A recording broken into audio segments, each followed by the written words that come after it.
Everyone, welcome to JRF अड्डा। मैं अदिति आप सभी लोगों के लिए लेके आई हूँ आज एक छोटा सा वीडियो जिसके अंदर मैं आप सभी लोगों से डिस्कस करने वाली हूँ एक ऐसी ट्रिक जिससे हम सभी लोग जो हैं वो थोड़ा सा अवेयर हो सकते हैं रिगार्डिंग ऑल दिस कंट्रोवर्सी जो आई थिंक अभी दोबारा से क्रिएट हो गई है। थोड़ा सा अजीब सिनेरियो है जो एनटीए ने फिर से हमारे लिए क्रिएट कर दिया है।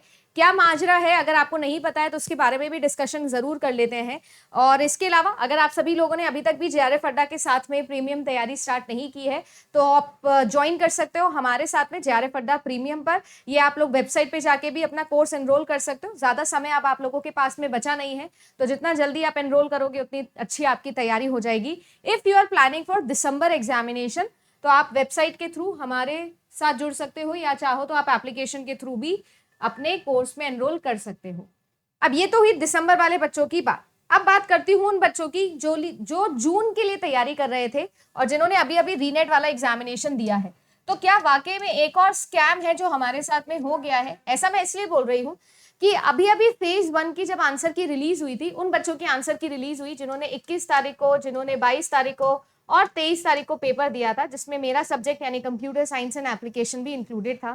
क्वेश्चंस मैंने भी देखे, पेपर सॉल्व किया, और अगर मैं इन टोटलिटी बात करूं तो 150 में से लगभग आप ऐसे बोल सकते हो कि 10 क्वेश्चन ऐसे थे जिसमें मुझे कुछ ना कुछ डाउट लगा। बट उसके बाद जब सॉल्व किया तो टोटल मैंने 4 क्वेश्चन चैलेंज करे हैं। मतलब ये मैं अपना साइड बता रही हूँ, बाकी और स्टूडेंट्स ने किए होंगे, बट इससे ज्यादा कुछ प्रॉब्लम नहीं थी। पर जब से फेज 2 की आंसर कीज रिलीज हुई है ना, कल ही फेज 2 की आंसर की रिलीज हुई, और उसके बाद से मैंने नोटिस किया है कि सीरीज ऑफ प्रॉब्लम्स जो है वो बच्चों को फेस करने मिल रही है आंसर्स को लेकर।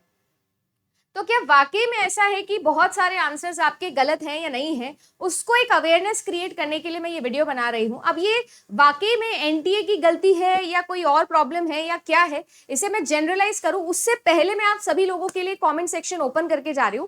आप लोग सभी लोग प्लीज अपनी अपनी आंसर कीज में आपके कितने क्वेश्चंस गलत हैं जरूर कॉमेंट करके मुझे बताना। और बाकी हम सब लोग भी, क्योंकि जितने भी है 11 सब्जेक्ट्स में जेआरएफ पे अभी कोर्स चलता है, तो 11 के 11 एजुकेटर्स जो है वो लगे हुए हैं अपना अपना पेपर सॉल्व करने के लिए अपने अपने स्टूडेंट्स के साथ। मेरे पास में कल रात को कुछ मैसेजेस आए, कुछ मेल्स भी आए, और जब मैंने वो पढ़े तो उसके बाद मुझे लगा कि मैं आप सब लोगों से ये चीज डिस्कस करूं। जैसे हिस्ट्री के अंदर बताया जा रहा है कि अप्रोक्सीमेटली 35 प्लस क्वेश्चन जो है वो गलत बताए जा रहे हैं। ऐसे ही बहुत सिली सी मिस्टेक जो है वो एनटीए ने करी है। कल ग्रुप पे भी हम लोग डिस्कशन कर रहे थे, बहुत ही सिली सी मिस्टेक।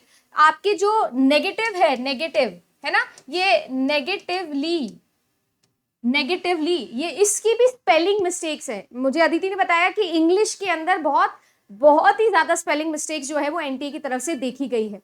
तो क्या ये आपके पेपर में भी थी, या जब अभी आंसर की रिलीज हुई और इस वाला जो ये पेपर आंसर की के साथ रिलीज हुआ है इसके अंदर ये प्रॉब्लम्स है?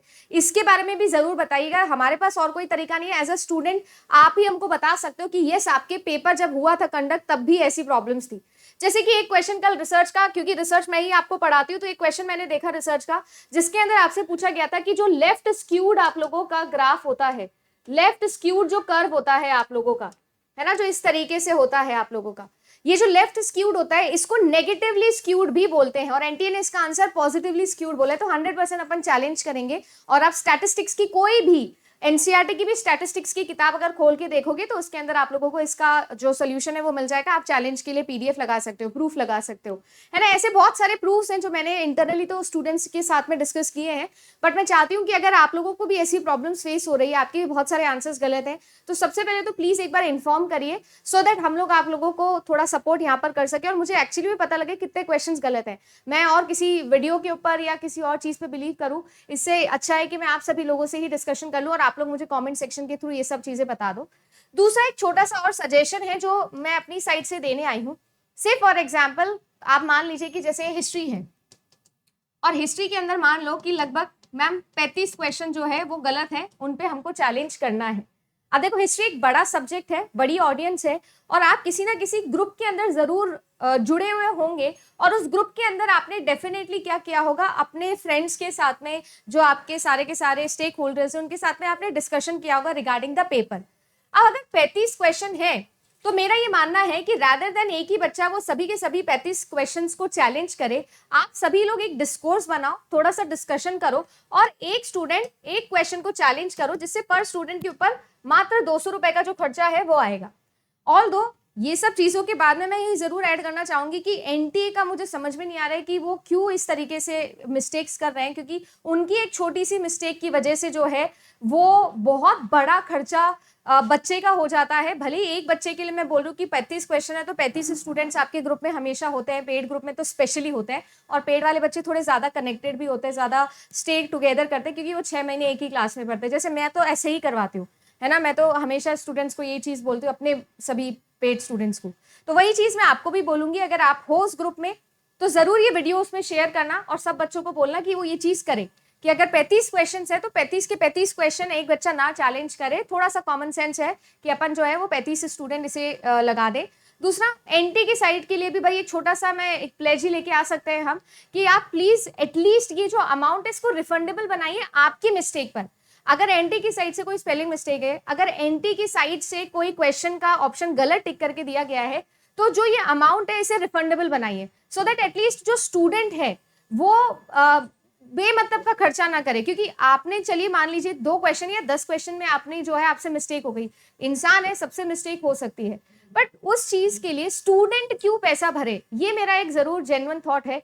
बताइएगा कि आपका इसके बारे में क्या ख्याल है, और जरूर मैं भी इसको लेकर एक एप्लीकेशन लिखने वाली हूँ। आप लोग भी जरूर बताइएगा कि आपका क्या विचार है। बट यस, ये जरूर बताइएगा कि आप लोगों के पेपर्स में कितने आप लोगों को मिस्टेक लगी। आपके टोटल मिस्टेक्स अपन एक बार काउंट कर लेते हैं, और उसके बाद में जरूर जो है जब मैं वो एप्लीकेशन लिखूंगी तो उसमें वो चीज मुझे मेंशन करनी है।